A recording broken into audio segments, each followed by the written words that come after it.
Good morning, student. I am Rajendra Simoni, again from the Gyan Mandir Vidyapeeth Mahua. Today we are going on to the remaining portion of this chapter number 3. So yesterday we discussed about reducing pair method. So I hope so that some of the students have solved these kinds of the reducing method. But today we are going on to the exercise, last one exercise of this unit, that is 3.6. So today we are going on to the 3.6 first questions I have to solve today. So in this question number 1, this is suggesting that solve the following pairs of equations by reducing them to a pair of linear equations. Is it clear? So we have to solve these things but using the reducing whatever the pair is given. Here given two pairs of the equation and we just go for the reducing it. So what are the way we have to use? Yesterday also discussed about this reducing things. We just going forward. Okay. So first of all, this kinds of the given equation here 1 upon 2x plus 1 upon 3y is equal to 2. So we have to take that 1 upon 2 here that and here 1 upon 3 is there. So we can say that if we have to choose 1 upon x here, in second pair also 1 upon x, in the first equation 1 upon y is there, here also 1 upon y is there. So why we are not chosen that 1 upon x is equal to some variable? So we have to choose here that 1 upon x is equal to m and 1 upon y is equal to n. So this particular equation it becomes like that way: 1 upon 2x plus 1 upon 3y is equal to 2. It implies after applying m and n, it will be considered as a 1 upon x. So obviously we have to use that 1 upon x having the which one we have to choose here m and 1 upon y it is n. So 1 upon x, so obviously we have to write like that way 2m, okay, plus here consider the 3n and then we have to use the 2. This is our equation number 3. Similar way we apply for the second one also. So this second one it becomes 1 upon 3x plus 1 upon 2y is equal to 13 by 6. So it implies in the both having the m and n, what will the actual equation is formed here? That is considered 3m plus 1 upon y. That's why we have to use. That is considered 1 upon y. So obviously we have to use here 3n, or we can say that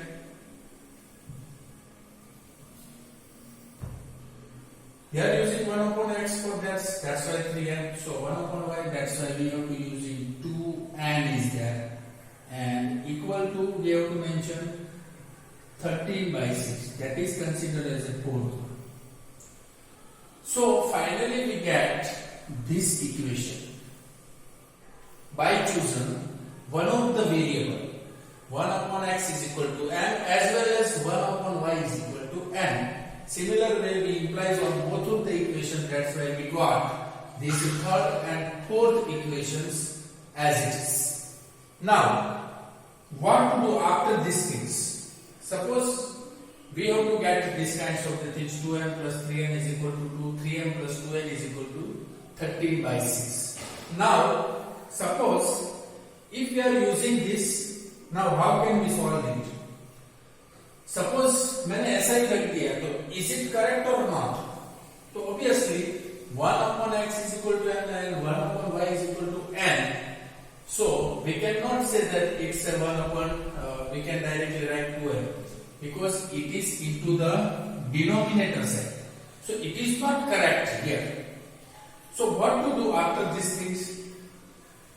Purely if we put it here, then 1 upon x की जगह पे हम m रख रहे हैं बराबर, तो obviously it should be considered at the denominator side ना, ये तो डिनोमिनेटर साइड ही मिलेगा। तो आप ऐसा यूज कर सकते हैं ना, तो हम क्या यूज करेंगे कि सपोज एक फॉर्मेशन हम लाए, तो एक्चुअल में हमारा फॉर्मेशन कैसे हो सकता है, जैसे कि हमारी एक ट्रेडिशन होती है और ट्रेडिशन से हम ऐसा ही मान लेते हैं और हमने जैसे लिखा था वैसे ही लिख देते, but it's not correct. How can we put here, suppose हमने ऐसा किया कि 1/2 by x, सो 1/x की जगह पे m है। याद रखना, ज्यादा से ज्यादा स्टूडेंट्स को मिस्टेक्स क्या कहां पे होती है, यहीं पे। तो ये चीज आप अच्छी तरह से ध्यान में रखो कि जब भी ऐसा कोई रिड्यूसिंग मेथड आप यूज कर रहे हो, तो रिड्यूसिंग मेथड में यदि आप जो भी एज्यूम किया है वो एज्यूम करने के बाद यदि आप उसकी वैल्यू रखने में थोड़ी सी भी गलती करते हैं, then it will be wrong. So how can we solve 1/x is equal to m? So obviously it is a part 1/x, 1/x। इसके लिए आपने m एज्यूम कर लिया है, बट ये 2 तो डिनोमिनेटर के साइड पे है, तो वो तो डिनोमिनेटर की साइड पे ही रहेगा। तो हम जो यूज कर रहे हो ऐसे करेंगे कि फर्स्ट इक्वेशंस का m आपने लगा दिया, m की जगह पे आपने क्या रखा है 1/x, 1/x का हो गया। अब 2 कौन सी पोजीशन पे है, डिनोमिनेटर की पोजीशन पे है, तो एक्चुअल में हमें कैसे लिखना चाहिए, ऐसे m/2। समझ में आ गया, जैसे मैंने पहले ट्रेडिशन में लिखा था तो हम ऐसे ही लिख देते हैं, जो आपकी कॉमन मिस्टेक है, और मैंने आज तक कितने सारे स्टूडेंट्स को यही कॉमन मिस्टेक्स देखने को मिली। So we have to use m/2। Similar way we are using here m, and then we have to use here m हमने रख दिया है, कौन सा हमें रखना है, 1/y is equal to n है, तो ऑब्वियसली हम क्या रखेंगे यहाँ पे n by 3। So we have to use n/2, obviously n by 3, then we have to cover with the 2 portions. Okay, so this is our final third. Now we are going for the second one. M is equal to, here consider the 3 plus n divided by 2 is equal to 13 divided by 6. That is our fourth one. That is the final thing. Is it clear? So without mistakes you have to carry forward like that. Now one more thing, how to using that. अब मैं ऐसा करता हूं कि ये दोनों equation हमारे पास आ गए। अब दोनों इक्वेशन हमारे पास आ जाने के बाद मैंने कल भी आपको बोला था कि कोई भी मेथड इसके ऊपर आप इंप्लीमेंट कर सकते हो जिसके ऊपर आपका कमांड हो। फॉर एग्जांपल सब्स्टिट्यूशन मेथड ही मुझे अच्छी तरह से आती है, then you go for that substitution method. Otherwise you are using elimination method, और if you have to very much powerful into the cross multiplication method, then you go through with this cross multiplication method. But first you have to observe whatever you get.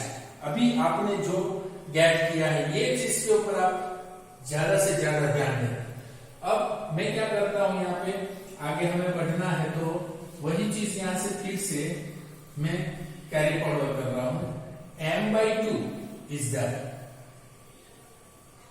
plus n/3 is that is equal to 2, okay, and remain is n/3 plus n/2 is equal to 13/6. Is it clear? Whatever the things we get, just be put it over here. Okay, मैंने कुछ नहीं किया, यहां से यहां पे लिखा है। We have to get some more space over here. अब आपको क्या करना है, इसी पोजीशंस के ऊपर सपोज हम ऐसा कहते हैं कि n/3 plus n/2 is equal to 13/6, that is 3 and 4. Now what to do? Suppose हमने ऐसा बोल रहा है कि इसको हम कोई ऐसे नंबर से मल्टीप्लाई करें। समझ लो, here 1/2 is there, 1/3 is there, 1/3 is there, 1/2 is there, something is common over here.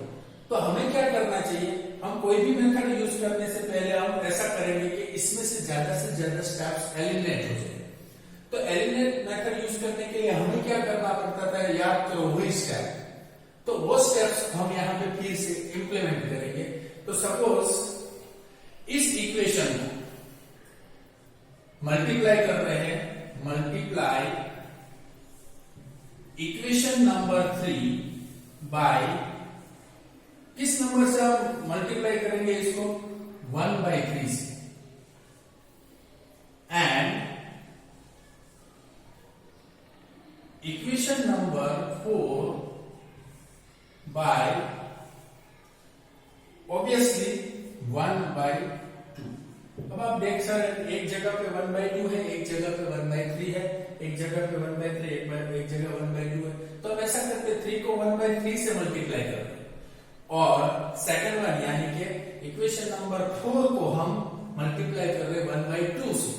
So what we get after putting this multiplying, so 1/3 just, क्योंकि पहले इक्वेशन को हम फोर्थ वन इक्वेशन को किससे मल्टीप्लाई करना है, 1/3 से। So just we put it 1/3 as it is, then m/2 plus n/3 as it is, and then we have to cover with the equal to। पर सपोज ये सभी को हमें एक साथ में करना है तो हम एक साथ में भी लिख सकते हैं। तो इससे हमें क्या मिलता है, just we have to implement 1/3 m/2 plus n/3 is equal to 2। So obviously ये दोनों को मल्टीप्लाई करो तो m इंटू m यानी m ही होगा, 3 इंटू 2 यानी कितना होता है 6। So we have to get m/6 plus n नहीं होता है और 3 3s are 9 होता है। Then we have to get for the 2 into 1 2 होता है, 2 into 3 क्या होता है, यानी we have to get here 2/3। So this is the positions we have to get, and this is for the newer, that's why we give the name of this equation, that is number 5. Similar way we are using for the fourth one, that is divided with the multiplying with the 1/2. So 1/2 of m/3 plus n/2 is equal to 13/6. So it implies that, so we get m 3/2 यानी 6 plus n 2 into 2, that's why we get 4, and then after we cover 13/6 into 1/2 यानी 13/6 there. So obviously we get 13, 1/2 is there. So obviously what will we get after these things? So obviously 13/6 into 1/2. So obviously we get the 13/6 over here. So this is our question number 6 is there. तो ये equation 5 और equation 6 हमें मिल गया। अब ये सिर्फ मैंने multiply किया किस नंबर से, 1/3 से, इक्वेशन नंबर 3 को और 4 को मल्टीप्लाई किया 1/2 से। Is it clear? Now after getting this things, अब हम ऐसा कुछ कर सकते हैं, आप देख सकते हैं कि m/6 यहाँ पे भी है, m/6 यहाँ पे भी है। तो हम ऐसा कर सकते हैं कि इसको सब्ट्रैक्शन करो तो एक ऑटोमेटिक ये कट हो सकता है, तो हमारा एक स्टेप तो एलिमिनेट हो ही सकता है। तो हमें क्या करना पड़ेगा आगे कि suppose subtracting this one, so we can get that subtracting 5 from the equation number 6. 6 में से 5 को subtract करो, so subtracting 5 from the 6, तो हम ऐसा कर सकते हैं ना, यहाँ पे ऐसा लिखने के लिए हम यहाँ पे ट्राई करेंगे, just we have to add it here. Suppose हम ऐसा करते हैं कि 6 नंबर में से हमें सब्ट्रैक्ट करना है, तो m/6 is there plus n/4 is there and 13/6 is there। अब उसमें से माइनस हम कर रहे हैं, यानी m/6 plus n/9 is equal to याद है आपको कि हम ऐसे माइनस लगाते थे, याद है तो ये सब्ट्रैक्ट जब भी करते थे तो हम कैसे लगाते थे, जो भी साइन है हम यहाँ पे वो साइन यूज करते थे। तो ये साइन है, इसकी वजह से ये तो गए। अब ये कैसे बचता है, n/4 minus n/9 is equal to 13/6 minus 2/3, ऐसा बचेगा नहीं कुछ। तो ये तो बड़ा इजी हो गया आपके लिए कि जब भी हम ऐसा कोई इक्वेशन हमारे सामने रखेंगे तो that is very easy for us. तो हम ऐसे क्या कर सकते हैं इसके बारे में, just we have to take it. अब सिंपल सी है कि सपोज इसको क्रॉस मल्टीप्लाई कर दो तो 9n माइनस 4n, नीचे क्या बचता है 9n माइनस 4n, 4 9 जार कितना होता है 36। Similarly we are using 13 3 jar, और वी कैन से दैट 13, या हम सीधा इक्वेशन ले ले तो 6 and 3 यानी 12 and 3 के बारे में हमें समझना है। तो 13/12 and 2/3. So now we have to calculate here 13/6 and 2/3. So something also be having some problem. Why? Because we are not getting here 13/6.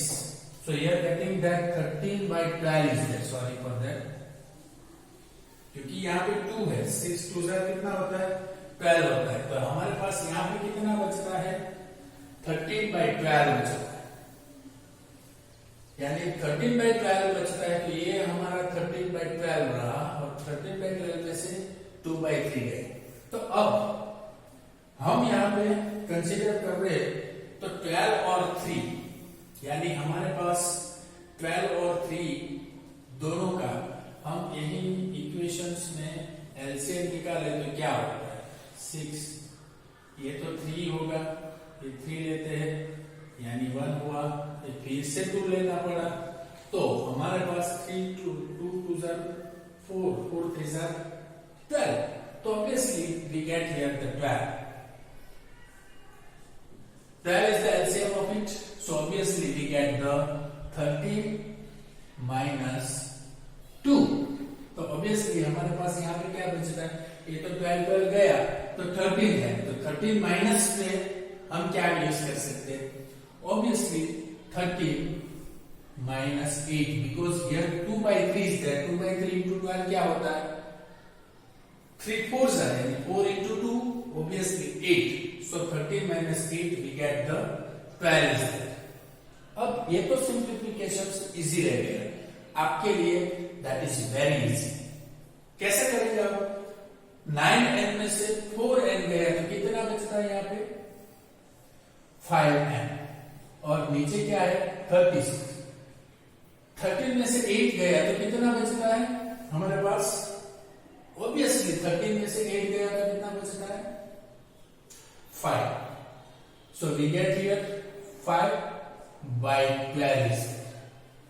Now ऐसा कुछ हमारे पास लगता है कि हम इसको इजीली सॉल्व कर सकते हैं, अभी 5 डिवाइड बाय 36 है और 5 डिवाइड बाय 12 है।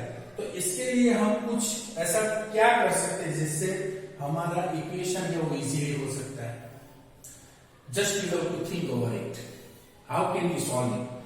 अब हमारे पास यहां से कुछ नहीं है, फिर भी यहां सब कुछ है, we can solve it very easily because of we get these things.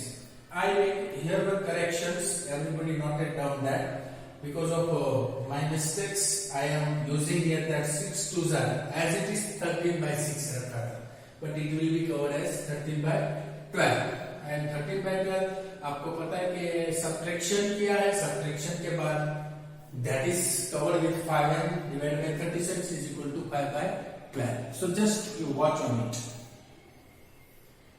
I will give you the few seconds and then after we will conclude it. But whatever you understand, just you write down in your book. Is it okay?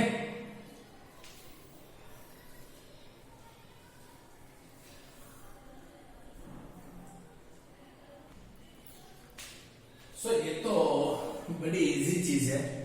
अब simple से आपने जो भी सोचा है ये सोचने के बाद just we have to using अब हम इसमें क्या कर सकते हैं ज्यादा से ज्यादा, just we have to use here 5n by 36, 5 into 12. So just we have to put it over here. अब ये सिर्फ एक छोटी सी पोर्शंस को हम इंप्लीमेंट कर रहे, देखो 5 by 12. हम ऐसा लिख सकते हैं ना, n को अलग कर दो, 5 by 36 into n is equal to 5 by 12.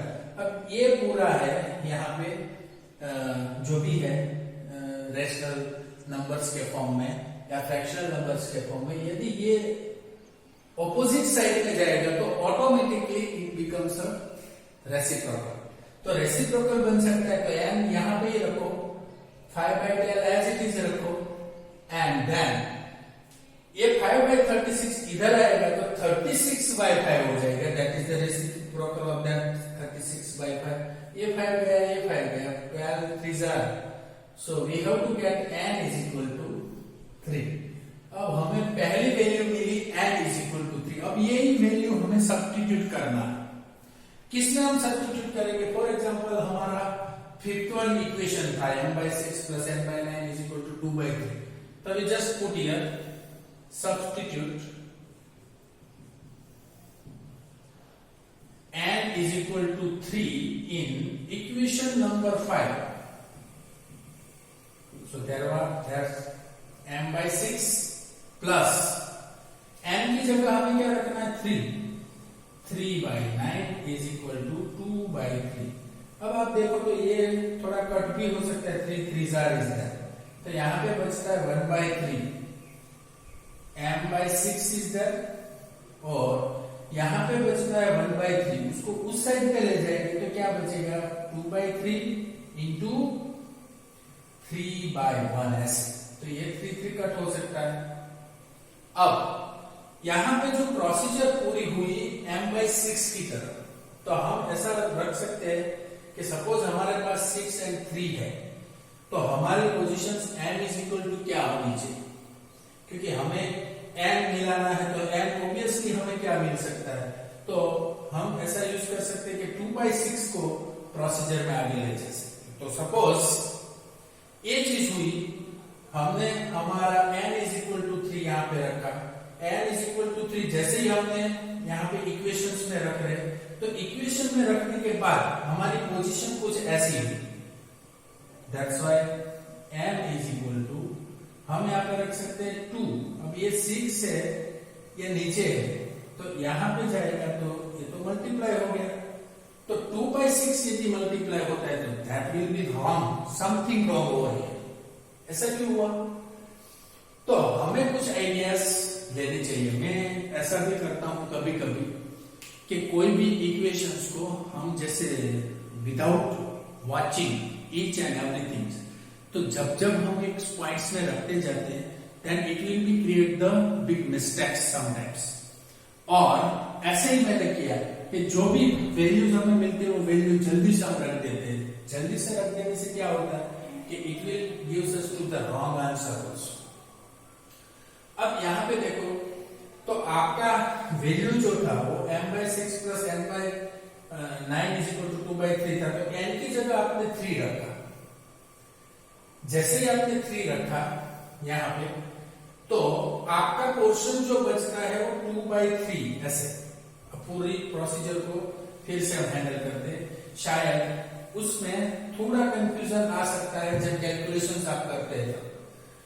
तो n by 3 की वैल्यू रखते हैं, यानी m by 6 प्लस n की जगह पे हमने क्या रखा? 3 by 9 is equal to 2 by 3. अब कुछ नहीं करना है, तो सिर्फ यदि उसको कट करने से प्रॉब्लम आ सकता है. कितने सारे स्टूडेंट्स जैसे मैंने अभी किया ना वैसे ही कट कर देते हैं, तो हमारा आंसर रॉन्ग आ सकता है.